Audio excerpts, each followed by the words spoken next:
Cuidar el agua es una labor de todos. Cuidemos el agua. Súmate al reto del agua. Canal de Isabel II Gestión. Nos gusta cómo viajas, cómo disfrutas. Nos gusta cómo vas y cómo vienes, cómo ríes. Nos gusta cómo te cuidas y cómo cuidas tu entorno. Metro de Madrid. Nos gusta cómo te mueves.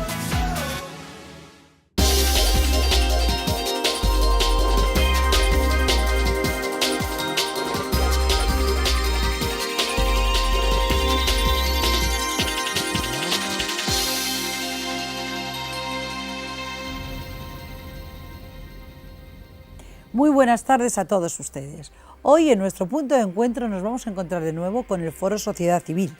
En el programa anterior, cuando nos visitó el catedrático de Economía Financiera Rafael Morales Arce, estuvimos hablando del sistema público de pensiones y nos comprometimos a volver a traer este tema para poder desarrollar con detalle las propuestas que el señor Morales Arce, a través del Foro Sociedad Civil, nos estuvo comentando. Hay cuestiones importantísimas y de gran calado en el estudio de la reforma del sistema público de pensiones que han realizado en el foro y presentado al Gobierno, por supuesto. Esperemos que el Ejecutivo lo tenga en cuenta si quiere poder mantener la cobertura social de las pensiones. Hoy partiremos del punto en que nos quedamos en el anterior programa, la necesaria reforma del sistema público de pensiones. Hablaremos con detalle de los tres sistemas o las tres patas, como nos decía el profesor, tal como él, ya les digo, lo definió, que podrían aplicarse en la reforma que irremediablemente hay que hacer. Estas tres patas, digamos, eran el reparto, las capitalizaciones y el mixto. Veremos las ventajas de cada una de ellas, por supuesto. Pero también hablaremos de las pensiones contributivas y las no contributivas, si estas son o no justas, de la equidad, la revalorización y el cálculo que hay que hacer a la hora de distribuir los fondos en las pensiones y si con las reformas que proponen ellos desde el foro, garantizaríamos la sostenibilidad del sistema, que les recuerdo afecta a más de 9 millones de personas.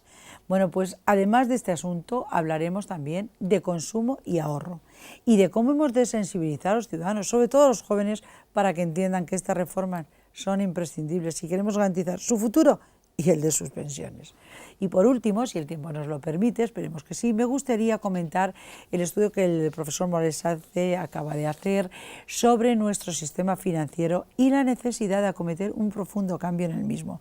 No podemos olvidar que estuvimos a punto de ser intervenidos, entre otras cuestiones, por la inasumible deuda que tenían nuestros bancos. Bueno, pues para hablar de este importantísimo e interesantísimo tema nos acompaña, como ya les he anticipado, el catedrático de Economía Financiera, Rafael Morales Arce. Señor Morales Arce, muy buenas tardes. Buenas tardes. Y muy bienvenido de nuevo a nuestro programa. Muchas gracias, igualmente. Yo, bueno, es que es un tema, lo decíamos la vez anterior, es que nos afecta a todos, a uno ahora mismo y a otros nos tendrá que llegar, si Dios quiere. Claro. Y los políticos lo hacen bien. Pues me gustaría que habláramos de esos tres puntos fundamentales que son la base en la que deberían de sustentarse nuestros políticos para hacer la reforma que les están proponiendo.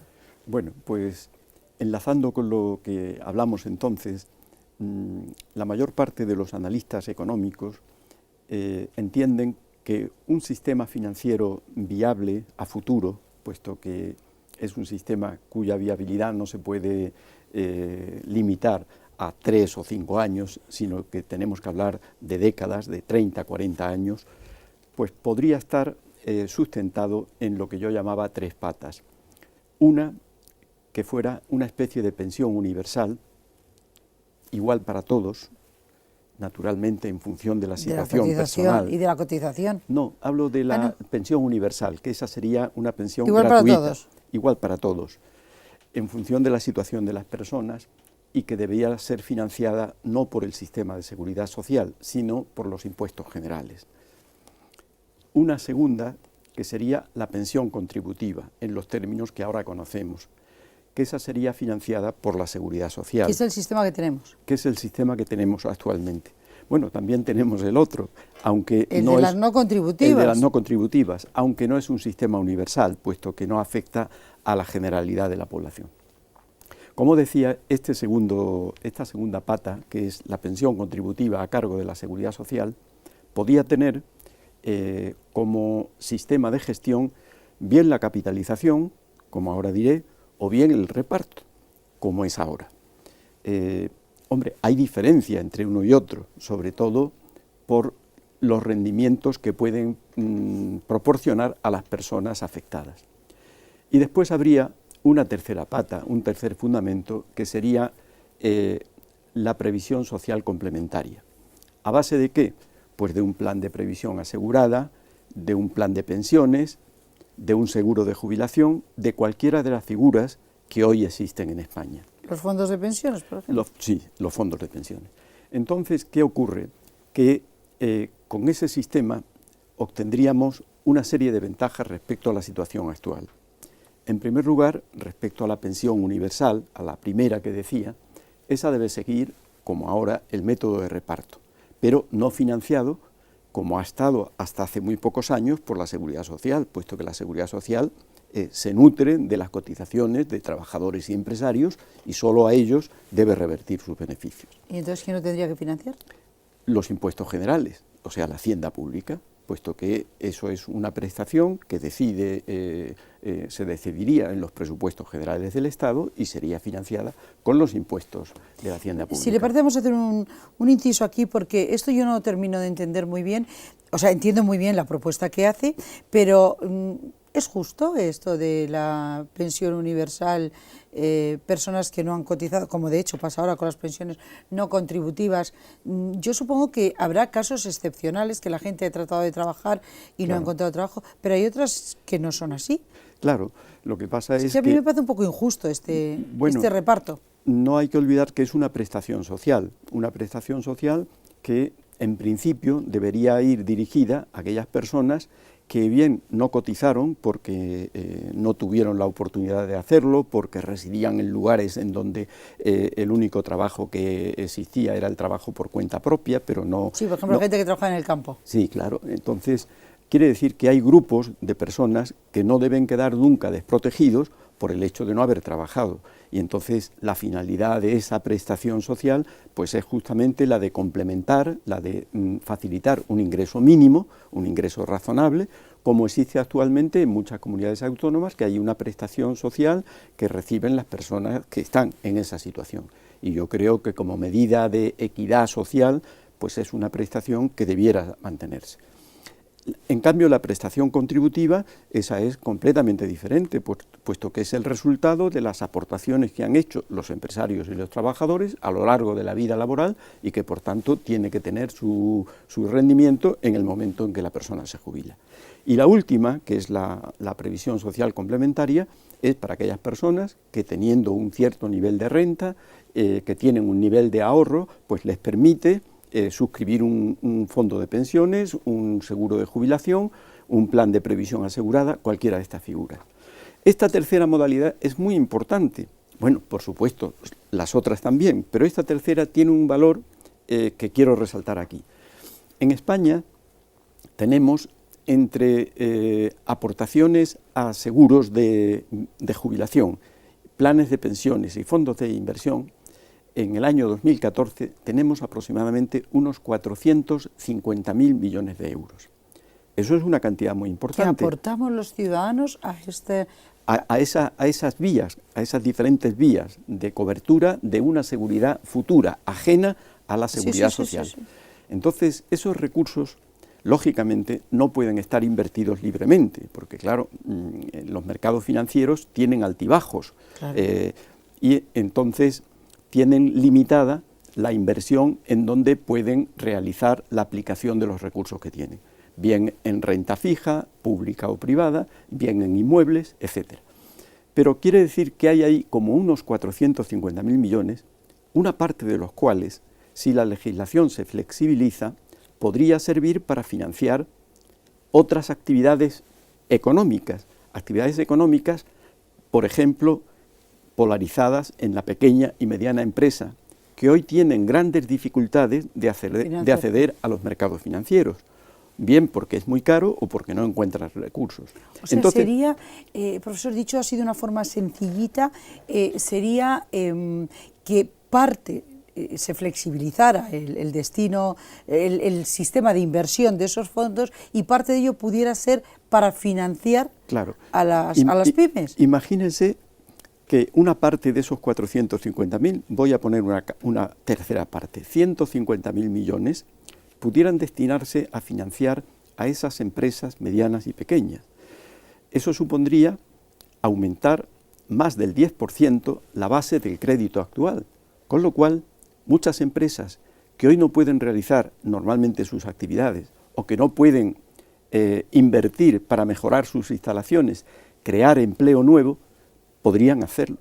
Y eso es lo que debe interesarnos, puesto que cuando empezamos hablando del sistema de pensiones, uno de los problemas del sistema, que usted lo ha apuntado muy bien al principio, es que el desempleo está todavía en unas tasas excesivamente altas, en torno del 25%. Quiere decir que tenemos al 25% de la población en paro. Pues si con esa inversión que facilitamos a ese tipo de empresas conseguimos que de ese 25% pudieran bajarse 3 o 4 o 5 puntos de la tasa de desempleo, aparte de lo que pueda bajar en los próximos años como consecuencia de que el PIB está creciendo, pues estaríamos facilitando la contratación de personas jóvenes o de personas mayores que cotizaran a la Seguridad Social, claro, y que por tanto mejoraran, aliviaran el exceso de déficit que tiene el sistema en estos momentos. Entonces, esa es una finalidad muy importante que nosotros hemos sugerido a las autoridades que se someta y que se ponga en consideración. ¿Y por qué no se hace? Porque, de hecho, a mí me consta que hay pequeñas empresas que, ante la negativa de las entidades financieras a darles crédito, recurren a particulares, se están haciendo préstamos entre particulares, claro, a un interés razonable, tampoco son usureros, que se digan, ni muchísimo menos, no son esos que se anuncian por ahí que luego te piden, dicen, bueno, pero además de garantía quiero tu sangre, porque tu vida ya es poco. No, son gente que tiene una posición más desahogada y que al pequeño empresario se están haciendo préstamos entre particulares. Sí, ¿Por qué esto no lo tiene en cuenta? Claro, eso ¿O es un factor riesgo demasiado alto? No, eso es bienvenido, el que haya préstamos entre particulares, porque además tiene una connotación social, tiene un aumento de la solidaridad entre el que tiene recursos sobrantes y el que no los tiene. Lo que pasa es que la influencia que eso tiene en términos globales es muy reducida frente a la que yo le estaba diciendo. Sin duda, soy consciente de ello. Claro, y entonces eso es muy reducido y eso efectivamente es una prueba de buena solidaridad, pero de efectos cuantitativos escasos. Donde yo quería ir con esto es una prueba de esa necesidad de financiación. Claro. Por eso debería, porque si lo sé yo, seguro que el gobierno también sabe que este tipo de préstamos se están haciendo. Sí, entonces, claro. ¿por qué no estar actuando como está sugiriendo el foro? Sí. Mi pregunta era, ¿por qué es un factor de riesgo muy alto? Bueno, siempre es un factor de riesgo. Por los impagados que hay. Bueno, en este momento los impagados son del 13% de los activos prestados. Quiere decir, de cada 100 euros que se prestan, 13 no se devuelven. O por lo menos no se han devuelto en este momento. Y eso es una tasa muy alta, que cuando llega al 15% prácticamente determina una situación irreversible para la entidad que está afectada por ese coeficiente. Lo que yo quería decirle es que esos recursos que están en la previsión social complementaria, debidamente flexibilizados y haciendo una estimación que le decía, como la tercera parte de los activos que hay, pues hombre, serviría para financiar a las empresas en términos competitivos. Pues claro, una pequeña y mediana empresa, si le piden el 8 o el 10% de tipo de interés para una inversión o sencillamente para financiar su circulante, pues es un tipo de interés excesivamente alto en estos momentos. Inasumible. Y entonces, claro, la entidad, entre ese tipo que tiene que pagar y las garantías que le exigen, pues opta por no hacerlo. Y eso es lo que yo creo que debe reavivarse. Eso las autoridades, como es lógico, lo saben. Y las entidades financieras también, pero hay una posibilidad, y es que las entidades financieras, como se hace ahora con las aportaciones del Instituto de Crédito Oficial, del ICO, puedan también intervenir en ese tipo de procesos.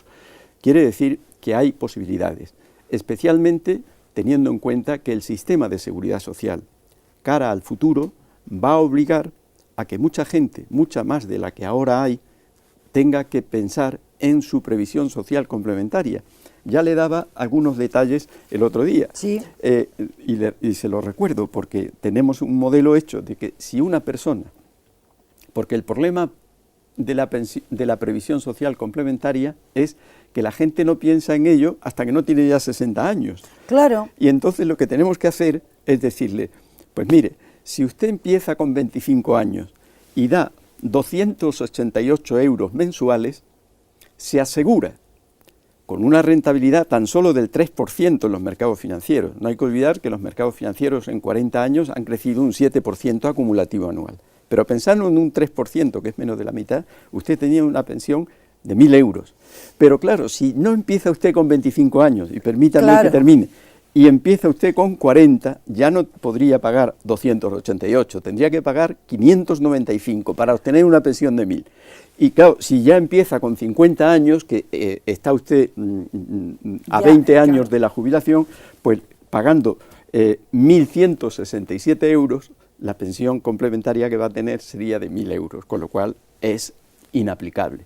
Por eso el incentivo a nuestros jóvenes. Hay que, claro, al joven que tiene ingreso, porque claro, no tenemos que olvidar que el que está en desempleo bastante tiene con sobrevivir, él y los progenitores que le estarán normalmente ayudando. Por supuesto. Profesor, yo tengo que hacer una breve pausa que vamos a hacer ahora y luego vamos a detallar un poquito más esto, porque es verdad que esto es muy interesante, muy importante, pero es viable, por lo que me decía ahora mismo, y esta es la pregunta que voy a hacer a la vuelta de publicidad. ¿Es viable en la situación en la que estamos cuando muchos de nuestros jóvenes no trabajan? ¿Qué habría que hacer para poder ir a esto? Que yo creo que es la solución. Se lo contamos ahora, a la vuelta de publicidad.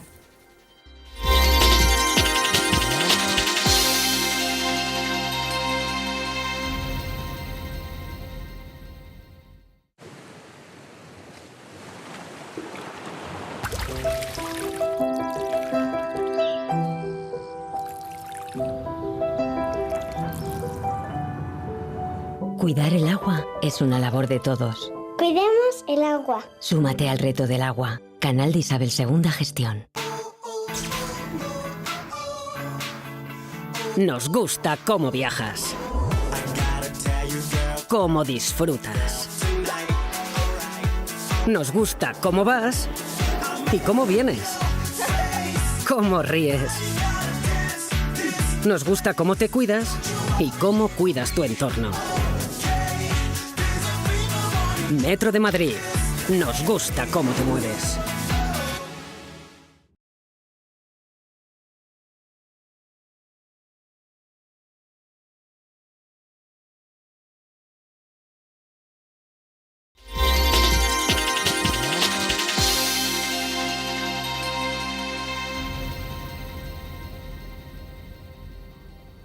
Retomamos nuestra tertulia y saben ustedes que estamos hablando de las pensiones y la necesidad que hay de hacer una verdadera reforma que nos garantice ese futuro que todos queremos tener. Y para hablar de esto, de las pensiones y además con autoridad, porque la tiene, está con nosotros el catedrático de Economía Financiera, Rafael Morales Arce. Señor Morales Arce, decía, la pregunta que le dejaba en el aire, ¿es viable? A mí esto me parece fantástico, que los jóvenes empiecen a cotizar, porque tenemos que ir al sistema mixto. Esto yo lo tengo clarísimo y yo creo que según vayamos haciendo programa y lo vayamos explicando, no podemos seguir pensando que el Estado nos va a poder mantener de por vida, porque somos mucho más longevos, porque tenemos otro tipo de gastos, nos amoldamos menos. Entonces hay que ir hacia esto, hacia el mixto. Pero habría que empezar muy pronto, como con 25 años. ¿Esto es viable? Bueno, vamos a ver, la tasa... Aunque yo con 25 años ya trabajaba. Claro, pero eran otros tiempos. Sin duda. Eran otros tiempos, desafortunadamente desaparecidos. No, el problema está en que el 50% de la población menor de 25 años, o sea, de la población joven, no trabaja. Y entonces, claro, esto solamente sería recomendable para el otro 50%, para el que tiene un trabajo, claro, entre los cuales habrá para los que 280 euros es posible y habrá para los que no lo es. Pero en todo caso, yo creo que tiene un valor testimonial muy importante, y es decirle, si quieres tener una jubilación razonable, empieza a aportar desde ahora. Tampoco es necesario exigirle una cantidad, pero sí hacerle todas las cuentas posibles para que ese incentivo esté en él. Pero claro, falta otra cosa muy importante. ¿Por qué existe el desempleo? El desempleo existe, entre otras cuestiones, la más importante es porque el crecimiento de la riqueza es insuficiente para generar empleo. Claro. Antes se decía, si el PIB, la riqueza nacional, crece a un 3%, pues se crea empleo. El problema es que aquí hemos tenido una serie de años en las que el PIB no solo no ha crecido, sino que se ha reducido.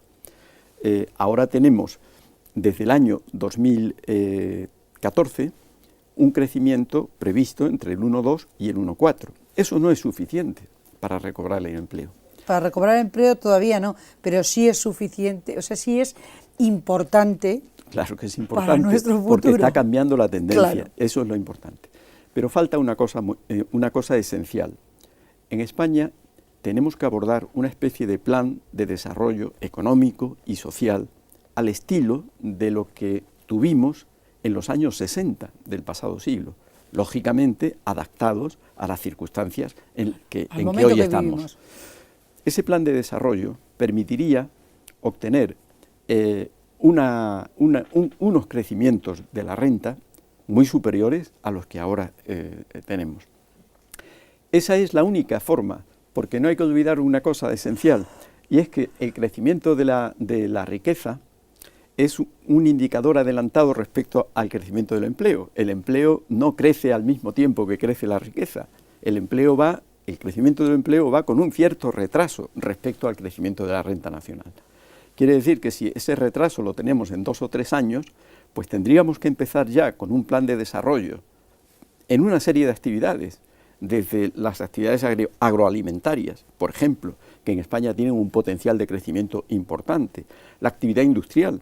En España tenemos una renta procedente de la industria de tan solo el 14 o el 15% de la renta nacional, muy poca industria. Y aquí hemos llegado a tener casi una tercera parte de la renta nacional procedente de la industria. Y la industria es el sector que tiene mayores tasas de productividad, por razón evidente. Entonces, ¿qué ocurre? Que ahí tenemos un potencial de crecimiento importante.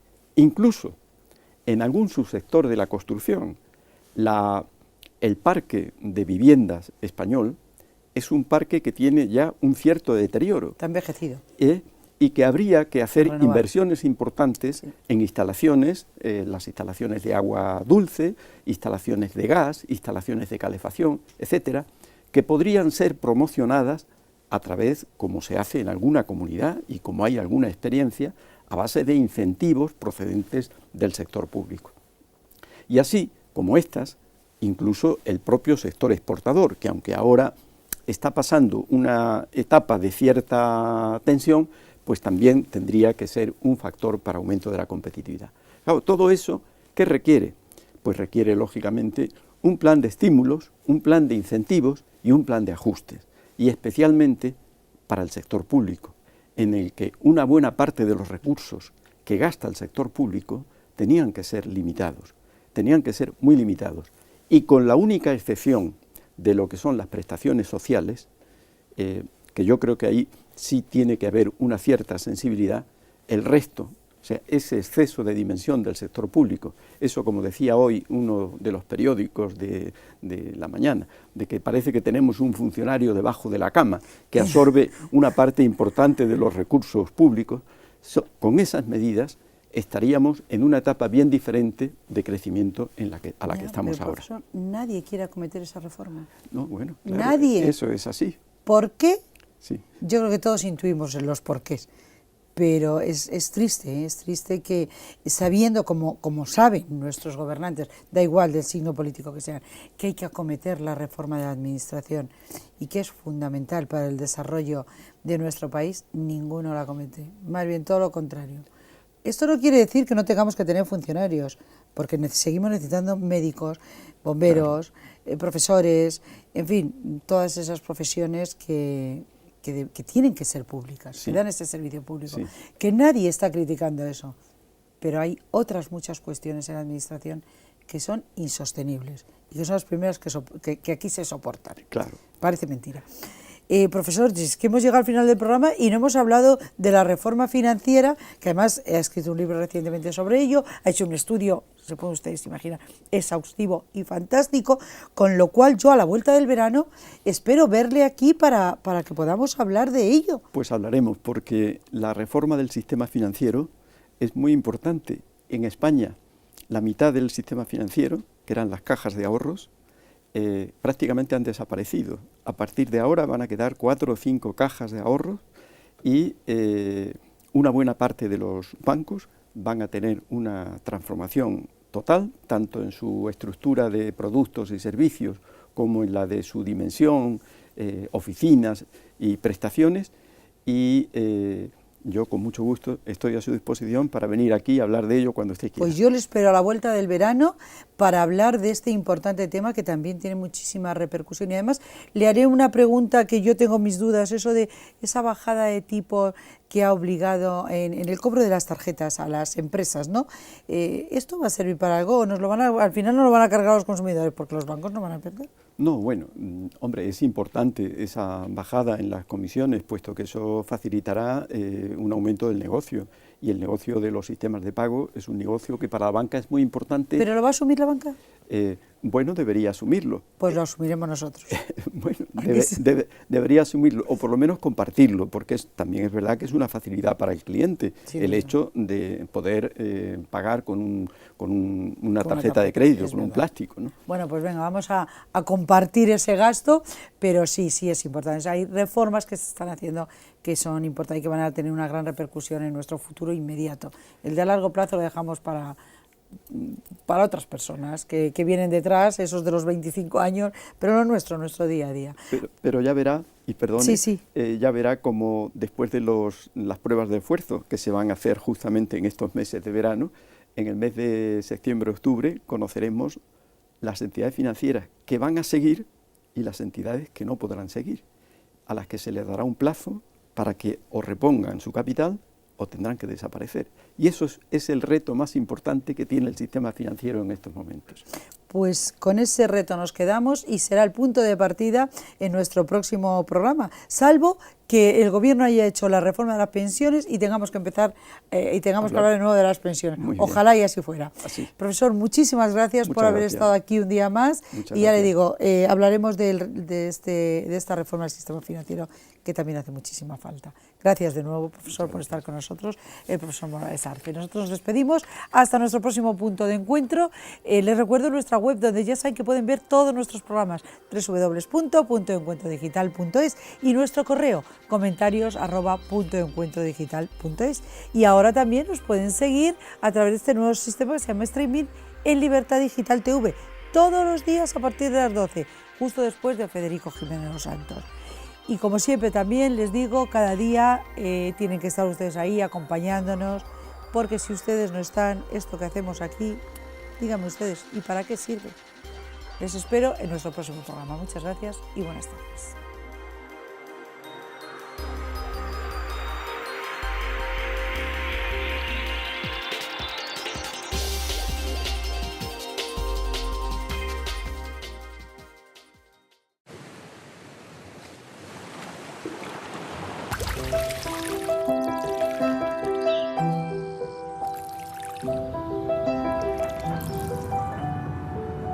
Cuidar el agua es una labor de todos. Cuidemos el agua. Súmate al reto del agua. Canal de Isabel II Gestión. Nos gusta cómo viajas, cómo disfrutas. Nos gusta cómo vas y cómo vienes. cómo ríes. Nos gusta cómo te cuidas y cómo cuidas tu entorno. Metro de Madrid. Nos gusta cómo te mueves.